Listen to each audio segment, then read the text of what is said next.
can't stop seeing your pictures, and I always think about you. Do you feel the same, babe? Yeah.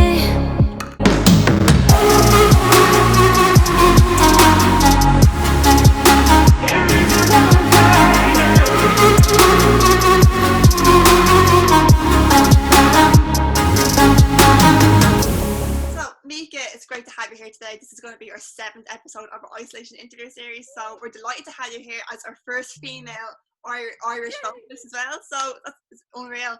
So, yeah, so thanks so much for coming and for speaking to us today about your new single, Invisible Fire.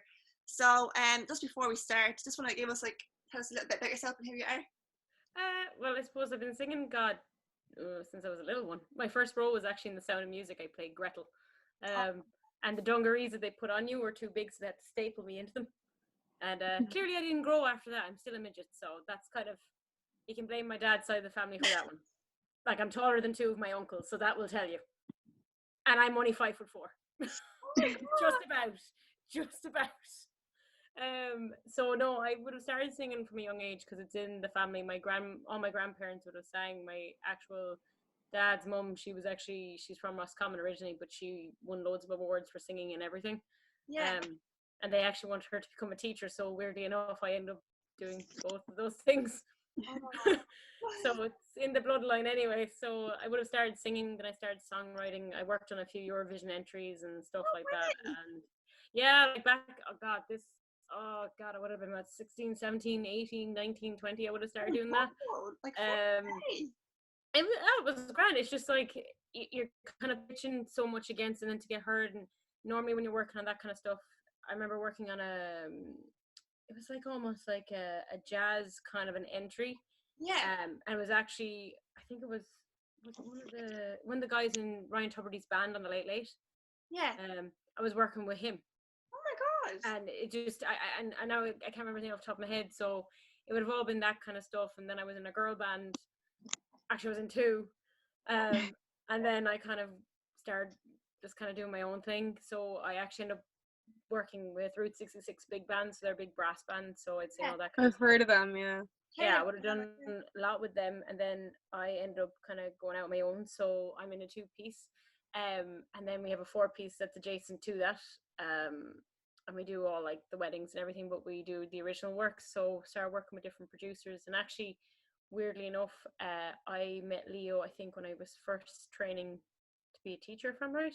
Yeah. And we worked on a song for Hot Press. It was a competition with Hot Press. And then worked on the song. We got shortlisted to like the final 5.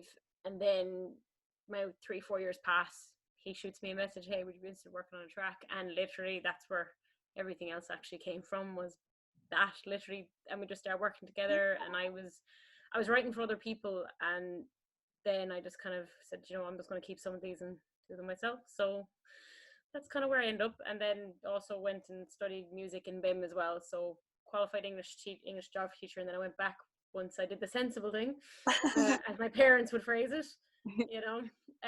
went back and studied music in BIM, studied vocals. So, and I'm a vocal coach. So there we go. So, can you tell us a bit about the single Invisible Fire, and what was the inspiration behind the track, and like what was the recording process like? Okay, so this was actually done during these intermittent lockdowns.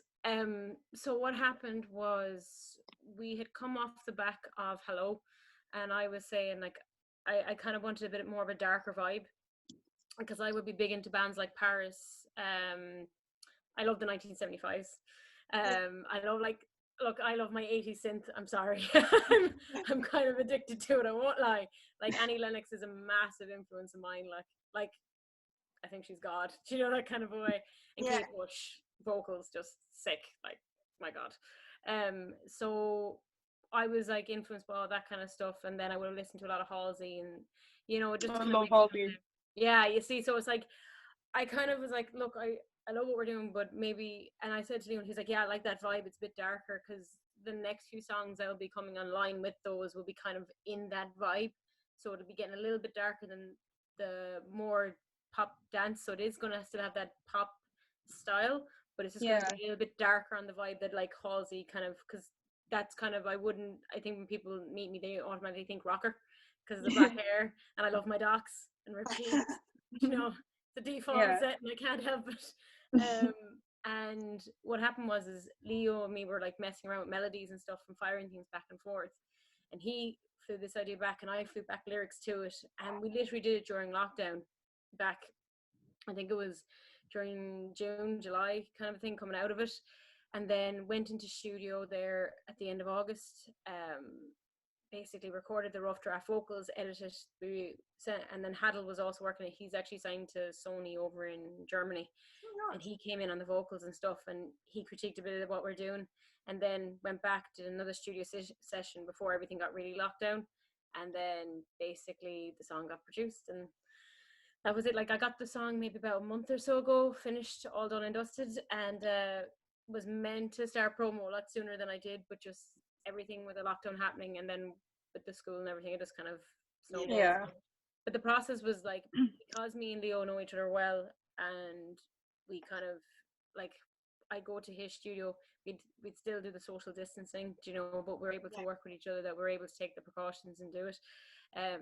But we work so well together over the years that it's like, he's my industry big brother. That's what we actually call him, because like, he is like my big brother, and I'm like, we've done interviews, we've done stuff together, and it's funny because if someone's being dodgy with me, he's like, you know, and like he's 6 foot something and ex like All Ireland boxer, so it's kind of like, yeah, talk to him. You put them in line. Yeah, like literally, he just stands there, and you can just kind of say like, yeah, we're not going to push on this. You know, it's like, he's here, deal with him. Thank you. So that's actually how it worked. And then Haddle did the production on the vocals. He's brilliant. He's actually, if you're into like the 80s synth vibe, he has a band in Germany that are all that guy kind of vibe, and they're pretty brilliant. And that's kind of just how I went about doing the track. The song itself is just about being in a relationship. You know, if you're going through a break or a breakup and you kind of still feel connected to the person and you're kind of still thinking about them. Yeah. That's kind of what the song's about, just that kind of melancholy stage. It's not gotten to the whole, you know, damn you stage. It's gone to the whole, oh, miss you. You know, so that's kind of what that track's actually about, with a bit of a bop vibe to it. So it's not too sad, you know? It's that middle ground. It's a great track, and it's really, really well written and greatly produced too. And then you've got what has been the reaction like to the single? Like well, this is like, is this your debut single? No, this is, oh god, what one is this now? I should really know that. Sorry, I'm sitting on my legs and I feel like I'm gonna get pins and needles. It's a song, it's 5 or 6 track with Leo, possibly. But the actual response, I'm actually really blown away. The amount of people that are messaging me about the track, that are playlisting, like the amount of radio stations that have already picked it up, and it's not, and we've only just properly started the promo. Yeah. Is kind of insane. Like, one of the first radio stations to come back was actually Red FM down in Cork, and they're like, yeah, cool, love the track, it's on. And, you know, and I was like, do you know, RT, you're getting back, like, they're all coming back really fast. And even friends of mine who wouldn't be that into that vibe, they're all like, where did this song come from? Do you know, that kind of a way? And I suppose the big tell was about 2 weeks ago. My brother is very like particular about songs, very particular, and his partner Millie, she actually did the lyric video for it, so she was listening to the song, and I said nothing, and I walked into the room, and he just goes, "Mirror, new track," and I was like, what? And he was like, I actually really like this. And I was like, so if he did that reaction, I kind of knew I was onto a winner, because he wouldn't say it. He actually wouldn't say it genuinely. And then Keith McLaughlin, who like manages me as well, he actually when he first heard a track before anyone else did, he said like, oh my god, like, this is the track, tell Leo, like, this is fire. I was like, oh cool, thanks. So good sign. So can you remember the first song you wrote, and what was it about? I'm going to be honest, I can't remember exactly what the first song I wrote was, but I do know it's probably about being upset about a boy. That totally was. I'm not gonna lie, because when I went through the you know, like the likes of Fall Out Boy, Yeah. and all Love that. them. Yeah, see, they He's a would have. huge one of them, Aoife is, yeah. Yeah, like, so I was listening to them, like, a big into Evanescence, Within Temptation, Sharon Adele, unreal vocalist, but Evanescence, all that kind of stuff I was listening to, so I would have actually wrote in that vibe, and I would have came from musical theatre background, so Yeah. very much so tell a song, like tell a story in the song, so very much so that I can't help that. Yeah. And then I was listening to that, so actually that's how I found my voice, like my style of singing, because once I went into new metal and I started doing stuff with new metal, all of a sudden my voice kind of got a fullness that I hadn't been accessing before. But a thing that I'm always told is you definitely know there's a bit of musical theater because of the way that, like, the lyrics are very much so explanatory, like you're being told something, but also the way I sing them, you know exactly what the word is. Yeah. It's not, there's no mumble. It's like, so can't help it, you know, always that way. But no, that's would have been, first song would have been wrote about 12. I'd say properly, a proper song, verse, chorus, whole shebang, about 12. Probably liked a boy and he didn't like me. I had big fuzzy hair, a midget, and frankly, I wouldn't blame him. So, you know, it is what it is. We've all been there. Still have that problem. Just before I came on, I blow dried this thing. And if I hadn't, it would have been out here for this. So, big hair. What is your fondest musical memory? And if you could invite 5 musicians, dead or alive, to dinner, who would they be? Oh God! All right, so I'm gonna definitely go with the musicians first. So Prince, just Purple Rain is my go-to. Yeah. God, that song. When I sing that song, I just feel like, man, this is a masterpiece. So basically, Prince would have been number one. I'd also Annie Lennox without a doubt. Kate Bush. Yeah. I suppose that's my nephew crying there. Sorry. You can hear him. He chimes in whenever I'm singing too, so I should be surprised with this. Let me think. Who else? 5 people. Bowie. Oh, you had to pick him, yeah. Yeah, because like he was just so his own artist, and He then was, yeah. Lorraine, she won the Eurovision about maybe back in 2000 and Oh, she's a Swedish girl. oh my God, her vocals, Yeah, the she's songwrites. She's She's incredible. I don't know why she's not being played on the radio station here. She's unbelievable. Her lyrics, her voice, everything. She's just unreal. Like if I met her, I'd probably start crying. And I'm not even lying. Oh, and one of those, Skin from Skunk and Nancy. Never heard of that, no. She was the first. She was the first Black person to ever play Glastonbury. Not Stormzy, it was her. And if you do you know the movie Cruel Intentions? Yeah. I've heard of it. Do you know the song Secretly in Cruel Intentions? Yeah. That's her. No way. That's her. And her voice is just, the power in her vocals is just unreal. Just unreal. So that'll tell you. Do you know? So that's literally, they'd be my 5. And what was your question? Sorry, I got what is your fondest musical memory? My favorite probably would have been one from when I was a little kid. But the other question and my fondest memory is actually from when I was a little kid. I think it was about 7 or 8. Yeah. Actually 6 to 7. I was in the Sound of Music, like I said, and my granddad was big into me doing music, and he was big encouraging of the whole thing. And he gave me this, I came off the stage and he told me how proud he was, gave me a kiss, and he gave me this hat that had a little dog in it. And I still have it. Yeah. And that's actually probably my fondest moment with music. And I kind of always I like, even when you've bad times with music, I always stayed with it, I think partly because of him, because he really loved that I did it. He loved I could get on stage, and he was always so encouraging. So that would be my fondest memory, would be associated with the proudness he felt coming out of that. And like, don't get me wrong, like I love, like, biggest venue playing was the Rosa Tree, but the fondest memory is actually that moment. It always stuck in my head. So there you go. So who would be your dream artist to collaborate with? Oh God. Okay, this is going to be between Annie Lennox and Lorraine. Yeah. Either of them. Like, Yeah. yeah. But I probably couldn't Just one talk. bad, like. I'd probably end up saying something really stupid and making an absolute fool of myself. But I'd proper full on fangirl if I got to work with either of them. I really would. That would be so class, though. That would be amazing. And also I'd be like, I'm not singing, just you can do it all. I'm just gonna stand here and watch all that. Do you know? What is your dream venue to play, and what was the first venue you ever played? Dream venue to play. I'm gonna be honest. I'd say the main stage in Electric Picnic. Yeah. That would actually be the dream venue. Yeah, that would be class, though. That Yeah. or maybe possibly ever Coachella. But it would be kind of that idea. That would, because I suppose considering Electric Picnic is considered like one of the best festivals in all of Europe. I mean, even Americans come over for Electric Picnic. There's a reason it's considered like, it's such a free spirited festival. That's why I would love to. That would be the dream.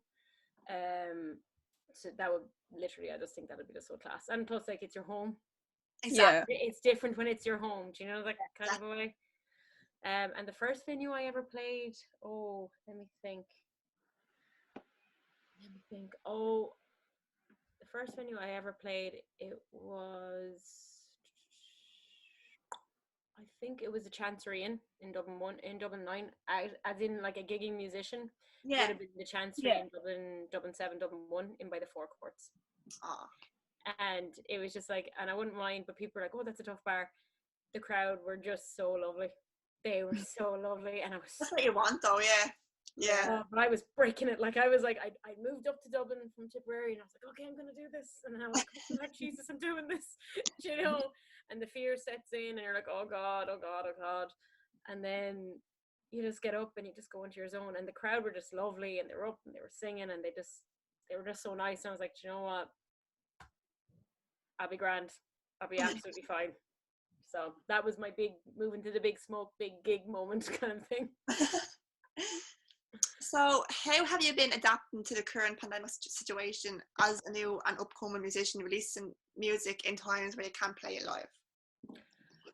To be honest, the whole thing kind of, you could just, I remember the weekend it happened on the 15th, and I remember just seeing all the gigs, all the bookings, it's like cancel. Yeah. And I won't lie, that night I just sat in my room and cried. Yeah. I had taken the time out to do music full time. It was what I wanted to do for years, and I was so scared, and then I just went for it. And don't get me wrong, I was gigging the whole way through before, but it was just, I was a full on, this was the only thing I was doing. And I loved it, and the independence, and I was just happy going to work every day. And then for this to happen, I kind of felt like, I'll be honest, it's felt like I've lost a part of who I am. Definitely. Like, gigging every weekend, weddings, whatever that it is, makes me happy. Yeah. And it takes me out of my head. And to have that kind of gone now, it actually feels a little bit like I'm not fully myself. I feel like I'm half of who I actually am. Yeah. Which is kind of how it's made me feel. I've talked to a few of my friends, and they would feel the same. Like, the buzz off a live gig, I don't drink, I don't smoke. It's gigging that does it for me. Yeah. And Me and Kate would be the same with attending gigs. Like, can relate to that. Can relate to that. Yeah. Yeah. And it feels like someone just took away who I was. Definitely. That's literally the only possible way I can describe it. And then I've adapted. I did online gigs for Pieta House and to fundraise and do things like that. Really? And then I did a few of those live gigs, and loads of people were logging on. And what I found really unusual was when the gig would be done, people were asking me to stay on just to have the chats. Yeah. And I was like, and then I realized, people are just, everyone's finding it hard, and this is the outlet, this is the communication outlet. So I actually end up like just talking to people then in small groups offline. Because you never know who's like living alone, and this could be their first interaction of the day. Like, that's it. Like, and it was mad. And then I suppose I do voice lessons as well, so I transitioned into doing all the voice lessons online. So I suppose I at least had some contact with people beyond, you know, like I was some way working with others. But then what I actually did is I took the time out to actually really write, and I actually ended up probably writing some of my best stuff in the last like 6 months. And I've worked with other producers and Leo and a lot of others, and they've all listened and they're like, this is actually your best work. Like what you wrote recently, they were like, Yeah. this is like 100%, like this is bang on, you need to release this. So a lot of the new stuff is actually all in production and it's all getting ready for the new year. So in one way it paid off because I had time to write. In the flip side, you have to adapt, you have to get on with it, but on the flip side, it is so hard to actually lose that part of yourself. Like, and for a few friends of mine, at least for me, I had something else I could do, like as in I could teach voice, I could do that. Some of my friends can't, and then they're really struggling. And I mean, like I've even started teaching a few people how to do that if they want to go into it, because I would have that background. So it's just so you just have to adapt and try and keep going. A lot of people just take the time to write, to work on production. Like I mean, me sitting down and learn how to use Ableton, I thought I was losing my mind, but I tried, and I got a sort of from Pulse. So yay! But I before that I would have just been like, does this button work? Yeah. You know, Yeah. like, so you kind of adapt, but it is very, very hard. And I think mentally is kind of the hardest part for an awful lot. But I know people who are selling their guitars. I know people who are selling their gear. And I mean, Yeah. it's not fair. Like they didn't do anything to deserve it. And I understand that everyone's finding it hard. But if you are into music at all, and it is really part of who you are, this whole thing kind of just took the complete like wind out of your sails, and that's it. Yeah. Yeah. And that's why I understand you try to stay positive, and everyone does.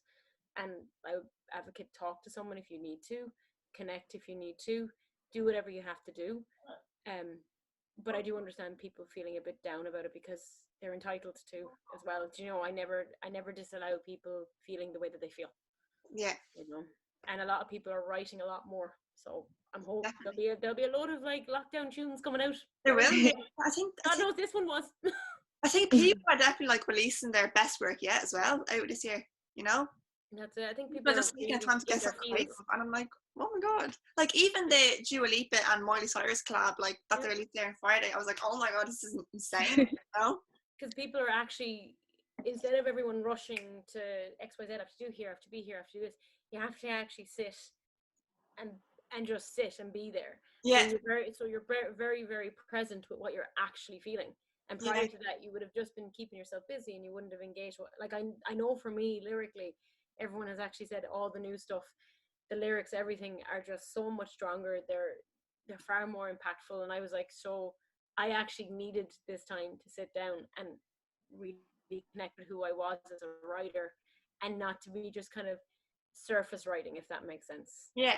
So it kind of works out, I suppose. Like, I mean, like you look at some of the new tracks coming out, like they're unreal. Like even like you're saying, the Dua Lipa kind of stuff and everything, and you know the Joe Fletcher. Yeah. Yes, Like, we love.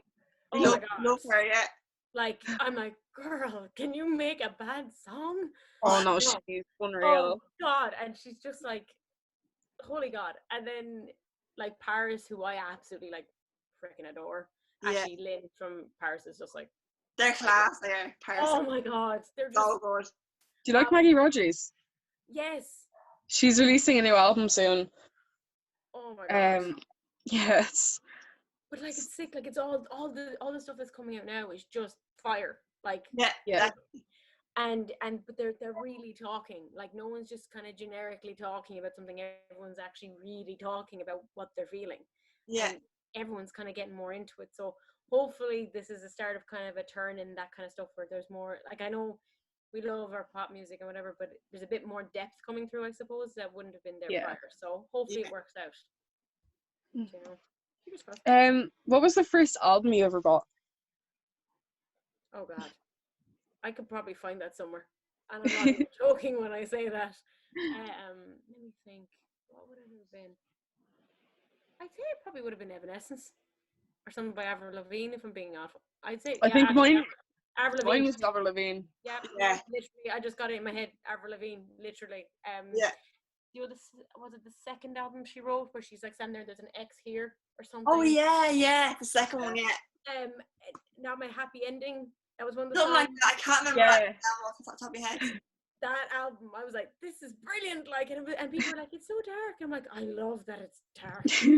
Oh, I think Stop. that's- It's unbelievable. Like, oh, because I know they wanted to bring out that song where she was like, she's walking on the street and like she's saying like, I'm with you, is it?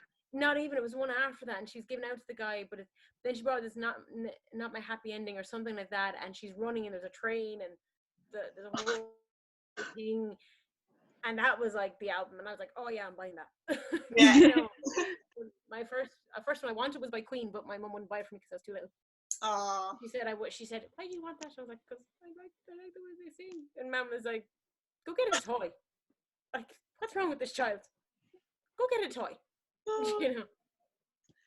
so if you could change anything about the music industry, what would it be? And do you feel that there needs to be more support provided by the government for artists? And like, what challenge do you face musically, like as you know, a female artist in the middle of a global pandemic? Well, in terms of the industry, I do think there's a few things. I think there needs to be a bit more openness for new artists. I think an awful lot of things can be very, very locked down, as in unless you have serious clout, it's like they don't pay attention to you, but you could be missing out on something great. Like, I think there needs to be more support. A weird thing I found out, I'm not, and this is not to be mean or anything, but I found that I got a lot more airplay quicker abroad, Yeah. and Yeah. then I come back and then I get the airplay. So that's something that, like, I think people are trying to support more Irish artists, but I think everyone has to consciously do that. Yeah. I And you think see Irish radio stations aren't the best for playing new Irish music at all. yeah, I agree. There's Yeah. like there's a few like certain segments of shows on the radio that might like focus on Irish artists, but overall I don't think they're doing yeah. too good. It's kind of like No. they some do really, really try. Like, there are people out there who are really, really trying to advocate for Irish music and get new Irish artists out there, and they are, but they're kind of up against it because obviously the bigger labels and everything, they get paid a certain rotation rate for like playing their songs and stuff. So you're trying to beat against a big industry where if you don't have that bank, how are you gonna break in? It's literally on somebody taking a shot on you, hoping that they'll take a shot on you. Mhm. And I suppose that's something I would love to change, that there being more openness, more willingness to give Irish artists like prime time slots on the radio stations rather than waiting for them to go away, make it somewhere else and then come back, Yeah. because that's why we lose an awful lot of who we have sometimes. And to the people that do, like, there's so many people out there that do play and support Irish artists, and oh my god, thank god that they do. And like, literally when I got played on 2FM and everything, and Keith played me, and I was like, oh my god, Jesus, I wasn't expecting this at all. And like, fair play to him, and he gives a slot to Irish artists, and there's so many out there that do. Yeah. But again, you're fighting an industry where unless you got a big label pushing you, you Yeah. are genuinely up against it. And I think it just, that openness kind of has to be changed organically almost. I think that only really leaves then like the chance they might come across your music randomly on Spotify or see it supporting someone at a gig, but it's Yeah.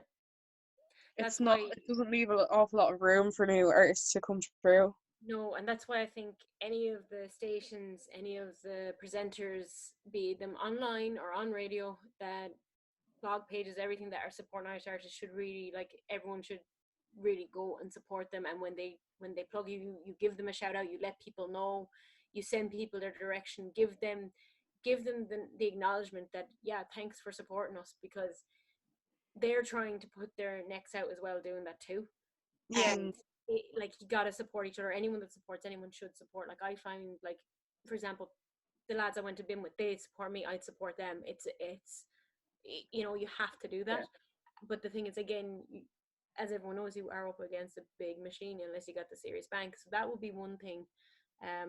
Also, like, when you are kind of a female in the industry, it's being able to be comfortable saying yes, no, and having a certain level of kind of strength in yourself sometimes. And this is only coming from instance I had in New York, for example, because I was female and I was Irish. I was working with certain producers and labels over there for a while, and one particular group came to me and they were like, look, we'll pay for XYZ, but you got to give us your but we want full rights to your lyrics. And I was like, no. And they were just like, yeah, but you know, we're gonna be, I was like, no, you do not get full rights to my lyrics. Because in my head I'm like, if you think that my lyrics are worth that much to you, then I should be holding these. Yeah. And it was the fact that I was so nervous and I was so young and I was so scared of saying no. I was so scared of the ramifications of it. But to be honest, it made me a lot stronger when I was dealing with things, and that was over in New York, so it was a different ballgame completely. Like, you know, I think it's something like that for females to actually know you're like, value what you do, value your voice, value your input. You might not always be right. Like even that thing that came out a few weeks back about your man saying about working with a female artist versus a male artist, and I was like, I was there in my head kind of going, well, what the hell? Do you know? I just like actually, this is the one thing that has always been said about me. I've done session singing for people. I've been called the night before, can you come in and do vocals on a track? They need XYZ. I've gone and done that for people. I show up, I do my stuff, boom, done, out. Do you know, that kind of a way? And I like, it's always about being professional. So I'm there in my head kind of going, that's how I approach it. That's how nearly everybody I've worked with have approached it. I don't know, you know. And then I'm like, you also have to look at the environment. Who are you working with? What environment are you creating? Exactly. You know? Like if someone's not comfortable, sometimes people who might be comfortable working with somebody might phrase things a certain way to get out of that uncomfortable situation because they might be trying to reduce the conflict. So I don't know if that would have occurred to him at all. Maybe the person was saying things in such a way because they maybe were trying to avoid a deeper conflict. Maybe they weren't comfortable in the situation. So I would always kind of look at things that way because you just don't know. Yeah. Sometimes people go, God, I'm not feeling well, I can't do this day. And maybe that's not the problem. Maybe it's they're being made feel a little bit uneasy, or maybe they feel that they're not being accepted for what they want to say, so they just remove themselves. So you don't know. And I think that's something that probably, I think being sure of what you don't want is hard. Yeah. I found it hard to go up and say, look, I don't like this production, or I don't like this, or I need to change XYZ. I found it really, really hard. But you have to kind of try and push. And if people want to know you as XYZ, but if you don't like something, that's okay. You know? So, yeah. And sorry, my little sister has like the dog winded up in the background there, so that's my dog. It's not just me, so I don't feel so bad. It's not just me. That's Zoe cake. Yeah, my sister got her new toy in the shop, so like the dog is going mad with the toy. Yeah. I had a nephew and a dog. You're good. You're golden in comparison to me right now. Did you go to any concerts like pre-COVID that inspired you? Inspired me wise, I think literally, do you know Jack L, the Irish singer Jack L? No. Yeah, I think I've heard of him. Yeah, he's a really low, deep voice. Like literally, that guy can put away a mic and everything else, and he can still hold an entire like theater. His voice is unbelievably powerful, like unbelievably. I remember seeing him years ago with my dad, and I was like, Jesus, like that's a singer. Do you know that kind of? Yeah. He put everything away, moved around with nothing. Wow. And his voice was just that powerful. Like to hold an audience in your hand like that, I thought that was absolutely incredible, like just unbelievable. As well as that, like, I mean, I've seen the 1975s regularly. I was at the last gig before the lockdown happened. That was I. Yeah. I adored 1975. Oh yeah, but I wore heels going in, and that was a damn mistake. Like the first time I didn't, the second time I did. I don't know why. I really don't know why I decided to do that, because I nearly fell and slapped my head off the damn pavement going out. I was like, you're an idiot. But no, I just love watching them live. Yeah, they're incredible as well. Somebody else, that song is just like, it's insane. I just like repeat. Yeah. But no, they would have been gigs I would have absolutely adored seeing. And then I think years ago, I don't know, I think were they cover band? I can't remember now. but Dire Straits, they would have done a lot of Dire Straits Oh, stuff. my dad loves them. Oh my god, Mark Knopfler, the guitar playing, what he did with guitars, synthesizers were only starting to do. You know, like if you hear some of his original stuff, what he did with a guitar is what people were trying to replicate in synthesizers. It was incredible. Like, he is an incredible guitarist, what he does. And my favorite song of all time is actually Romeo and Juliet by Dire Straits. Oh, that song. That song is just like, Yeah. kiss you through the bars of a rhyme. I'm like, damn man, that's deep. You know? I just think they're like, maybe some people, and then Mary Black, but like when I was little, like my parents would have been big into music, and I would have been brought to a lot of stuff. Probably a little bit too young for some, but I was like, music. I met Mary Black once. She was really, really nice. Oh, she's like, but it's also like, a friend of mine used to work with her when she'd be recording in Windmill. He used to run Windmill Lane, and he said she'd come in and she just nailed the vocal, just boom, straight away. He said she was incredible, and he worked with the Corrs when they were in recording their first album and everything as well. So Last gig that inspired you, wasn't it? yeah, that was the last question. And then, Fangirling 1975s. and the question after that was, oh yeah, so who is your favorite Irish artist at the minute? And if you're ever doing music, what do you think you'd be doing? Well, favorite Irish artist at the moment is actually Emma Langford. Oh, I love her. Yeah, I actually was on. Do you remember that TV series a few years ago with Amy Hoopman, Striking Out? Yeah. Me and her were in that. We were in the same opening episode together. We were hens and we're drunk and we're singing, and we literally met on the set. I mean, her got chatting, and literally, like, she's like, I'm the singer, and we were both like, and we were talking, and literally, she'd be one of my favorite. Like, that girl grafts so hard. She's a great songwriter, and she's just a lovely girl, but also some proposal bloody gas. Oh, she's actually gas. I absolutely love her. I'm like, if you ever don't do this comedy, definitely. But she's and her love of dogs. See, I totally relate to that because I love my pets. So yeah, you know, I love dogs. I love them more than dogs. So what does that say about me? And if I wasn't doing music, teaching voice or counselling, music therapy. Yeah, that'd be class. Absolutely. Yeah. I actually started doing a counselling course recently, and it's specifically for teenagers, and there's a music therapy aspect. Oh, lovely, yeah. So that's kind of why I've kind of amalgamated like two things I love doing into one. Yeah.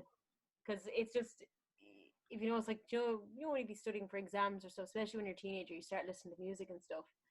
The whole reason why it all calms you down, the rhythm, and helps you remember things. And it's even if you're trying to work on your cognitive ability to retain information for exams, music actually, funny enough, because of what you do, it actually increases your ability to retain information long term.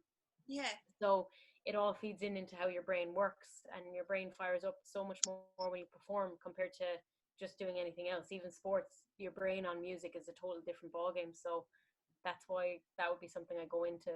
If I wasn't being a singer and a songwriter, that's literally what I would do.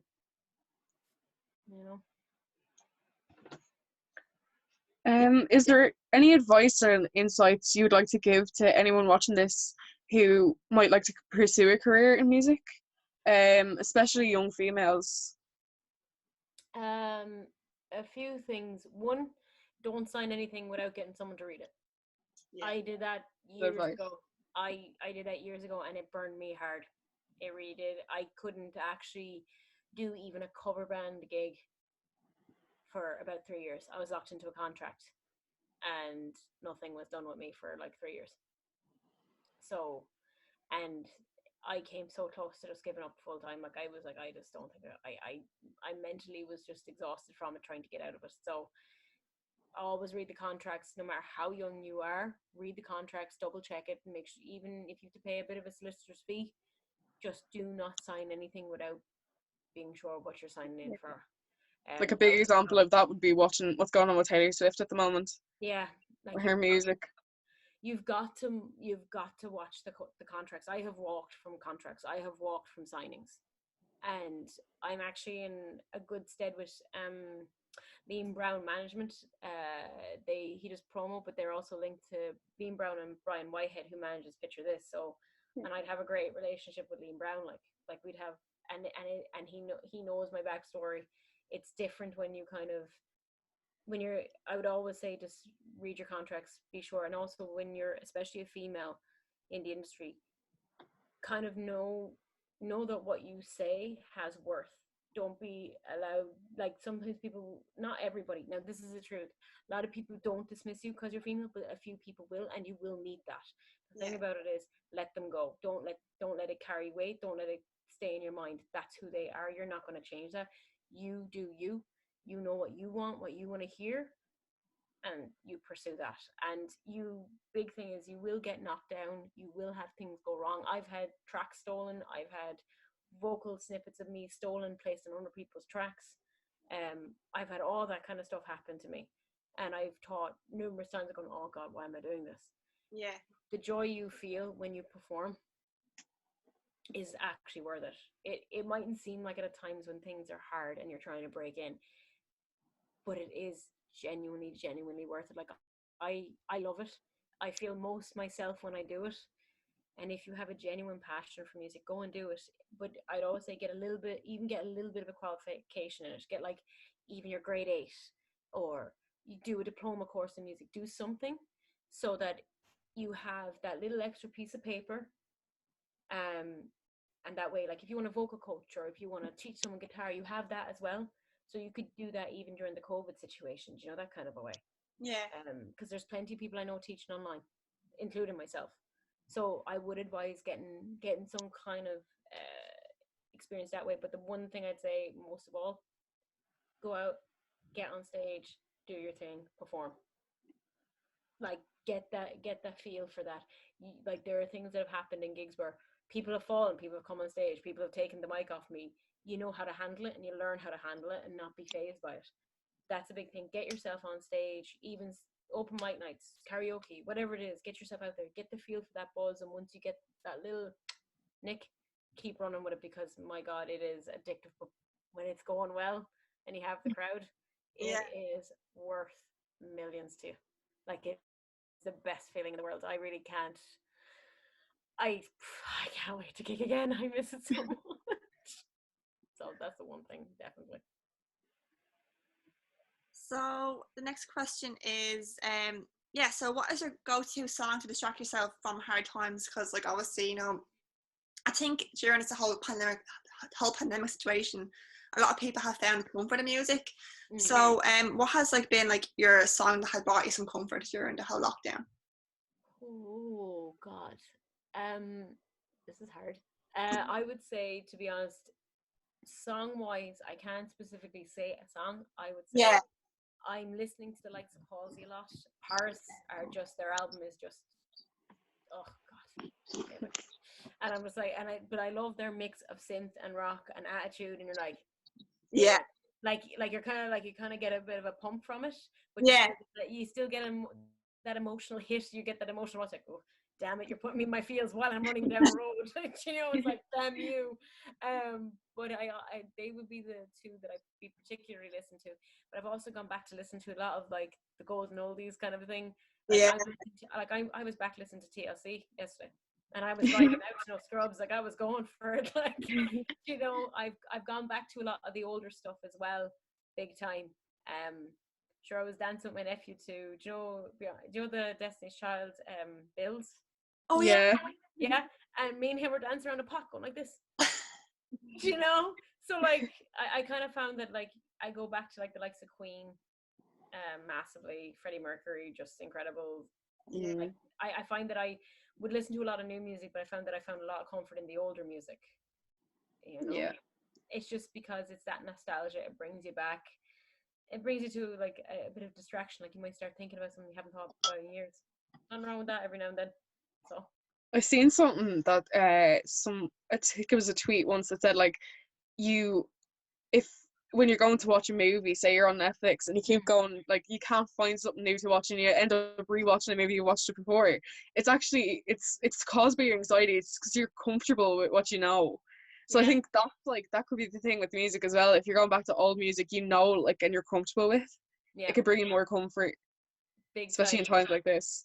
I find I'm going back to a lot of songs that I would be gigging, like when I'd be doing pubs, weddings, and everything else. And I'm going back and I'm like Purple Rain, and I'm going like Break Free, and you know, all this kind of stuff. And I'm just like, I'm there kind of going, oh God, it's just, and it's making me think of the future. Do you know? Yeah. Like, it's making me think of getting back on stage, getting up there, and it's keeping me positive about it, because damn, that thing's addictive. It really is, like, it really, really is. So that's partly why I'm listening wise, I'm very mixed at the moment. Yeah. Yeah. What has the future got in store for you? And do you have any specific goals that you'd like to like carry out once this lockdown's over? So the first, well, I suppose working on a new single with Leo. Basically, once this lockdown ends, I'm actually going straight back to studio with him.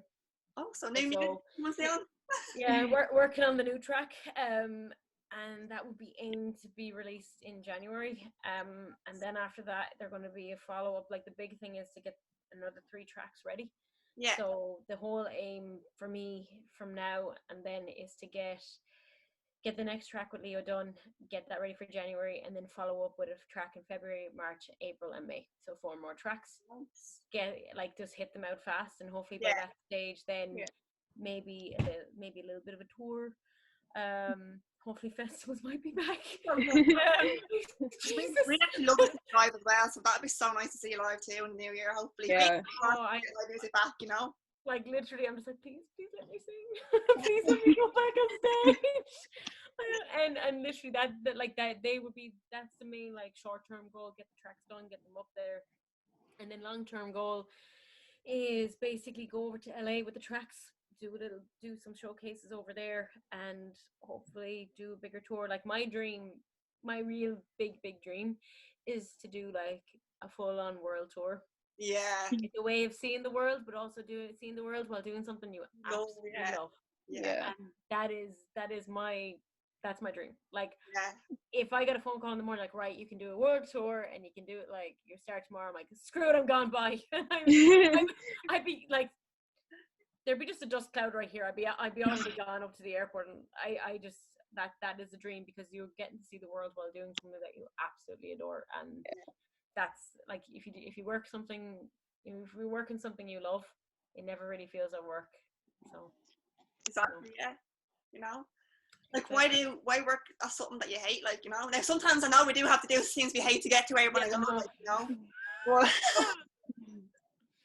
But that's actually, it's funny, because even like as a teacher, when I'm talking to students, like, I would teach secondary, like, and I would talk to the students, and they were saying about what they want to do and stuff, and I said, look, lads, if you're doing something, right, you picked a career and you're doing something, and it's, let's say you're 30 and you decide, God, I really don't like this, change.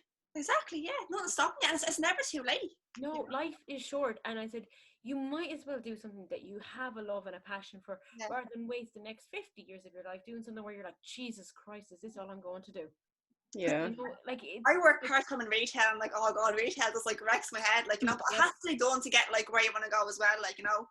But I've done that. Yeah. I think, and the sales the day after Christmas, you know, after Stevens's. Yeah. I got screamed at for half an hour years ago in Lifestyle Sports because we didn't be open 5 minutes past 11. Oh God, yeah. And I was like, in the time she was screaming at me, like I got the runners and been out.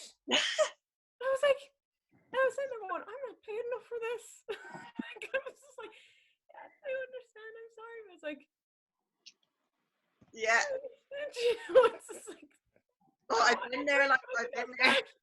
You know, so I get that. You like, as I say, you're gonna hustle at stuff you don't like to do sometimes just to get you there. Oh, yeah. But you will get there, and if you don't like it, change. There's nothing wrong with it. Life isn't about, you don't learn from succeeding, you learn from your failures. And I am literally the poster child for that. I firmly believe in that statement. Yeah, and I think I might as well get that printed on, like, my t-shirt. I might as well put on the posters for advertising, like, I am the poster child for totally screwing things up. And then I'm like, I won't do that the next time. Yeah, so how do you feel about women in the Irish music scene? And do you think that, you know, they get enough airplay on the radio? And like, what challenges have you faced as a female artist? Like, do you think there is more opportunities and like more kind of like, you know, it's more likely for men to succeed in the music industry, or like how do you feel about like just women in general in the music industry? Oh God, this is a divisive topic. Yeah, this is Because I like know a what very I'm going deep to say. question. One part of me is like, if I say what I really think, could I get myself in trouble here? I don't know, it's just like really like a matter of opinion, really, because I think it's more of a discussion, and yeah, like yeah, people are gonna have opinions anyway, so Yeah. you might as well say what you think. yeah. Okay, here we 'Cause go. I do feel personally that like I do feel personally that there isn't enough women getting played in Irish No. radio. You know? God no. Like to be honest with you, when you look at the stats, Yeah, I mean, getting airplay as a female Irish artist, I'm going to be honest, is so hard. I can And imagine. you're pushing, and like it's kind of like this is gonna sound weird, and a friend of mine, she's a fantastic songwriter and singer herself. Her name is Robin, but she goes under the name Elise Abbey. But Yeah. she, for example, was asking me advice before about this, and I said, here's a little trick. When you're sending emails, send them under a different name. Don't use your name Yeah, when you're sending them out. And here's a really weird thing. So I have noticed that if it's a male person promoting the track for me, they'll get response. If it's me, yeah, none. So that, I remember when I realized that, and I was shocked, and I remember talking to my management about it, and they were just like, they both of us had done the exact same thing at the exact same time, and yet they were acknowledged quicker than I was. Now I've noticed in the last year or so that has actually changed quite a bit, as in I'm getting the responses quicker. But prior to that, it was, if it was a male Do you name, think that could have anything to do with that like study being Yeah. released?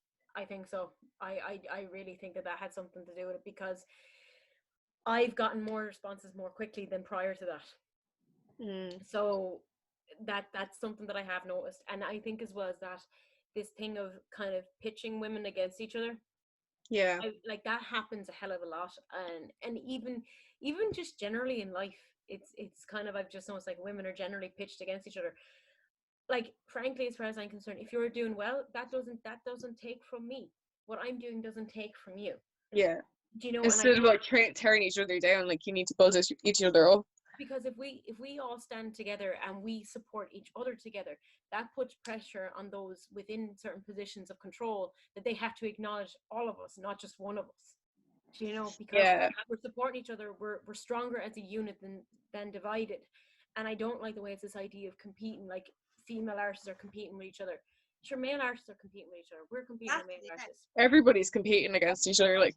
But instead, like, for example, I had artists who male artist reached out to me there even last time, I remember now, and he said, "Hey, best of luck with the track, fair play, I really like it." And I replied, "Go, same to you, man, loving the new track, love the lyrics." yeah. You know, and That's it's just important each other, like, you know.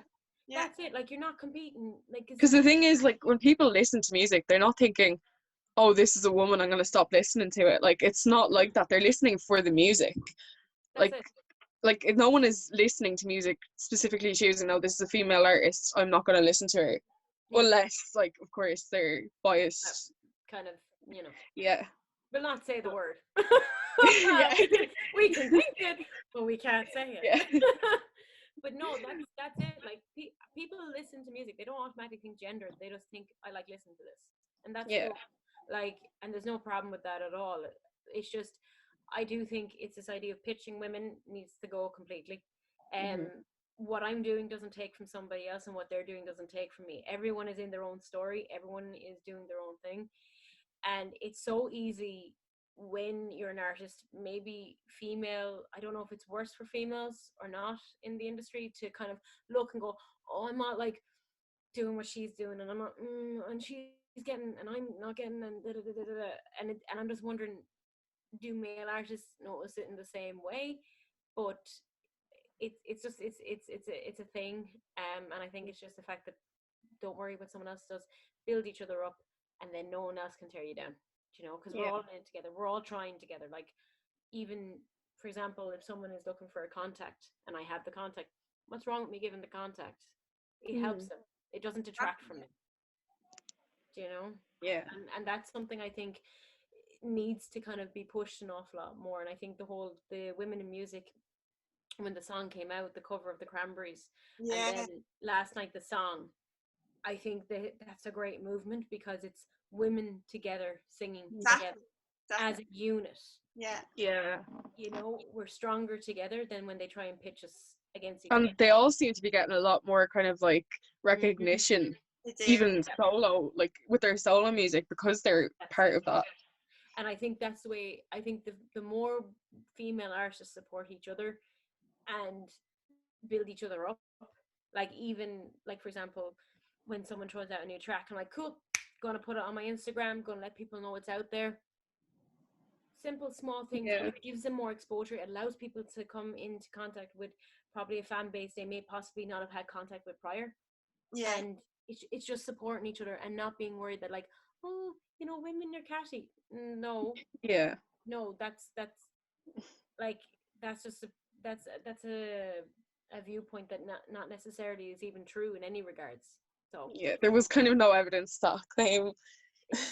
I think sometimes, like the phrase divide and conquer. If they're dividing you, then they've got more control. So if you are united, what can they do? Exactly. So, and they always say there's more strength in numbers. So that's why the thing, even the track last night, the Irish art, the Irish women in music and stuff, I was delighted to see it because, do you know what? It's exposure for everybody, and it helps us all build each other up. And there's nothing wrong with that. Exactly. Nothing at all wrong with that. Yeah. You know. And then so that's mainly the end of our interview, Micah. So it was so lovely. Sorry, I talk so much. No, it's okay. No, don't be worrying, because we gave such like interesting insights into, like, you know, like as a new musician starting out in Ireland during the middle of a global pandemic as well, and as a female too, because like it's just so nice to have a female artist on with us just for a change, like, you know, because I don't think women like in music just get enough like recognition and like just enough opportunities too. So I was like just delighted just to change it up a bit and just to have more females involved in it too. So thanks for coming on and giving. I'm also very blunt, and I'm afraid that like maybe I'm too blunt about what I think about it. I no. Sorry if it is. It's just. Oh no, it's okay. I've been these discussions, they need to be had. They have to be had. And people shouldn't be so afraid of having them, because the thing is, if we don't talk about them, things can't change. Yeah, exactly. And I mean, like when that study came out, I wasn't even slightly surprised. Yeah. I mean, I'm genuinely serious. I was sending stuff out under my name, which is Miriam, and I wasn't getting any response. The minute the male name was down, it boom, I was getting a response. Do you know what I mean? Like, like people just like, you know, like to this day and like even in 2020, like people still look down on women, and I'm like, you know, the latest thing Invisible For is available now on Apple Music, Spotify, pretty much everywhere, and you can find Micah on social media. And what's your social media handles again there, Micah? For the webpage, it's micah.ie, then it's Micah MC1 on Instagram, and then it's Micah Music on Facebook, and then Twitter, it's just Micah Music again. So we can all find you there and check out all your wonderful tunes that we love. So thank again, you. a huge thanks for giving up your time on your birthday as well. So thank you so much. I can't go anywhere.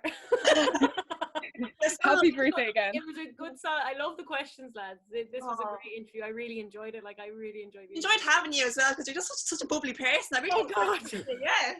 I'd phrase that as annoying and a head wreck, which is totally okay though.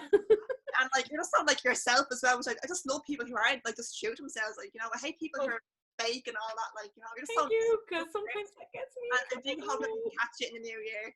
At a show, fingers crossed. Nice. No problem. Okay. Hopefully. Okay, guys, gotta go eat me dinner. Thank you so much. Bye.